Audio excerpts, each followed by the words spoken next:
नमस्कार दोस्तों, मेरी इस कहानी के चैनल पर आपका बहुत बहुत स्वागत है। श्रृंगार भारतीय परंपरा का वो हिस्सा है जो सदियों से चला आ रहा है। हिंदू स्त्रियों के लिए 16 श्रृंगार का विशेष महत्व है। विवाह के बाद स्त्री इन सभी चीजों को अनिवार्य रूप से धारण करती है। हर एक चीज का अलग अलग महत्व है। आइए जानते हैं इन चीजों से जुड़ी हुई कुछ खास बातें। पहला श्रृंगार है बिंदी। स्त्रियों के लिए बिंदी लगाना अनिवार्य परंपरा है। शास्त्रों के अनुसार बिंदी को घर परिवार की सुख समृद्धि का प्रतीक माना जाता है। माथे पर बिंदी जहाँ लगाई जाती है वहाँ आज्ञा चक्र होता है। इसका संबंध मन से है। यहाँ बिंदी लगाने से मन की एकाग्रता बनी रहती है। दूसरा श्रृंगार है गजरा। फूलों का गजरा भी अनिवार्य श्रृंगार माना जाता है। इसे बालों में लगाया जाता है। तीसरा श्रृंगार है टीका। विवाहित स्त्रियां माथे पर मांग के बीच में जो आभूषण लगाती हैं उसे टीका कहा जाता है। ये आभूषण सोने या चांदी का हो सकता है। चौथा श्रृंगार है सिंदूर। विवाहित स्त्रियों के लिए सिंदूर को सुहाग की निशानी माना जाता है। मान्यता है कि सिंदूर लगाने से पति की आयु में वृद्धि होती है। सिर पर जहाँ मांग में सिंदूर भरा जाता है वहाँ मस्तिष्क की महत्वपूर्ण ग्रंथि होती है जिसे ब्रह्मरंध्र कहा जाता है। ये ग्रंथि बहुत संवेदनशील होती है। इस स्थान पर सिंदूर लगाने से स्त्रियों को मानसिक शक्ति मिलती है। इस सिंदूर में पारा धातु होती है जो कि ब्रह्मरंध्र के लिए औषधि की तरह है। पांचवा श्रृंगार है काजल। आंखों की सुंदरता बढ़ाने के लिए काजल लगाया जाता है। काजल लगाने से स्त्री पर किसी की बुरी नजर नहीं लगती। साथ ही आंखों से संबंधित कई रोगों से बचाव भी किया जा सकता है। छठा श्रृंगार है मेहंदी। किसी भी स्त्री के लिए मेहंदी भी अनिवार्य श्रृंगार माना गया है। किसी भी मांगलिक कार्यक्रम के दौरान स्त्रियां अपने हाथों में और पैरों में भी मेहंदी रचाती हैं। ऐसा माना जाता है कि विवाह के बाद नववधू के हाथों में मेहंदी जितनी अच्छी रचती है उसका पति उतना ही ज्यादा प्यार करने वाला होता है। मेहंदी त्वचा से जुड़ी कई बीमारियों में औषधि का काम करती है। सातवां श्रृंगार है मंगलसूत्र या हार। स्त्रियां गले में हार पहनती हैं। विवाह के बाद मंगलसूत्र भी अनिवार्य रूप से पहनने की परंपरा है। मंगलसूत्र के काले मोतियों से स्त्री पर बुरी नजर का बुरा असर नहीं पड़ता है। लाल रंग के कपड़े, ये आठवां श्रृंगार है। कन्या विवाह के समय जो खास कपड़े पहनती है वो भी अनिवार्य श्रृंगार है।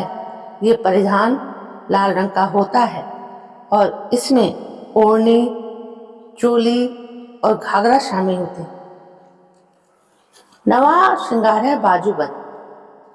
सोने या चांदी के कड़े स्त्रियां बाहों में धारण करती हैं।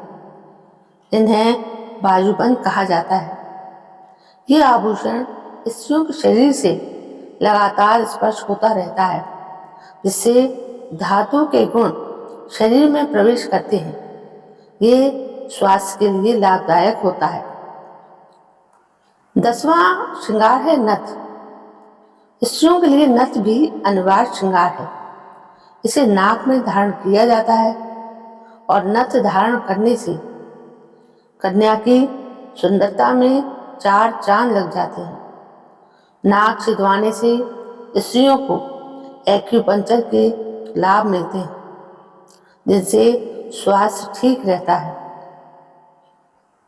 11वां श्रृंगार है कानों की कुंडल। कानों में पहना जाने वाले कुंडल भी श्रृंगार का अनिवार्य अंग है। यह भी सोने या चांदी की धातु के हो सकते हैं। कान छिदवाने से भी स्वास्थ्य संबंधी कई लाभ मिलते हैं। ये भी एक्यूपंक्चर ही है। 12वां श्रृंगार है चूड़ियां या कंगन। स्त्रियों के लिए चूड़ियां पहनना अनिवार्य है।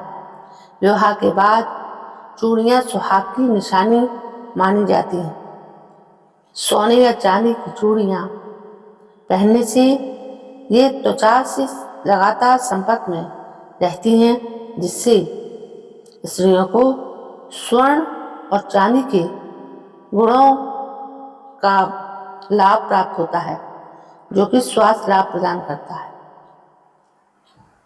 13वां श्रृंगार है कमरबंद।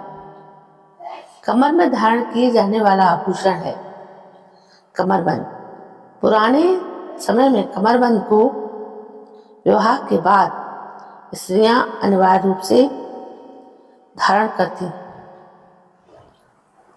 14वां श्रृंगार है अंगूठी। उंगलियों में पहने जाने वाली अंगूठी प्राचीन परंपरा है। ये प्राचीन काल से चली आ रही है। इसे भी 16 श्रृंगार में महत्वपूर्ण स्थान प्राप्त है। 15वां श्रृंगार है पायल। पायल स्त्रियों के लिए महत्वपूर्ण आभूषण है। इसके घुंघरूओं की आवाज से घर का वातावरण सकारात्मक बनता है।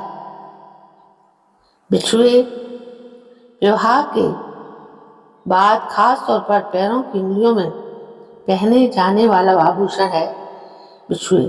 ये रिंग सा छल्ले की तरह होता है और उंगलियों में पहना जाता है।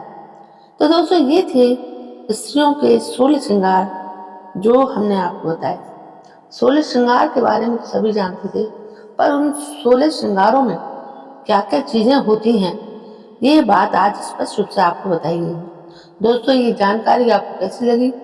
यदि ये जानकारी आपको पसंद आई है तो प्लीज़ मेरे इस चैनल को सब्सक्राइब करें, लाइक करें, शेयर करें, कमेंट करें।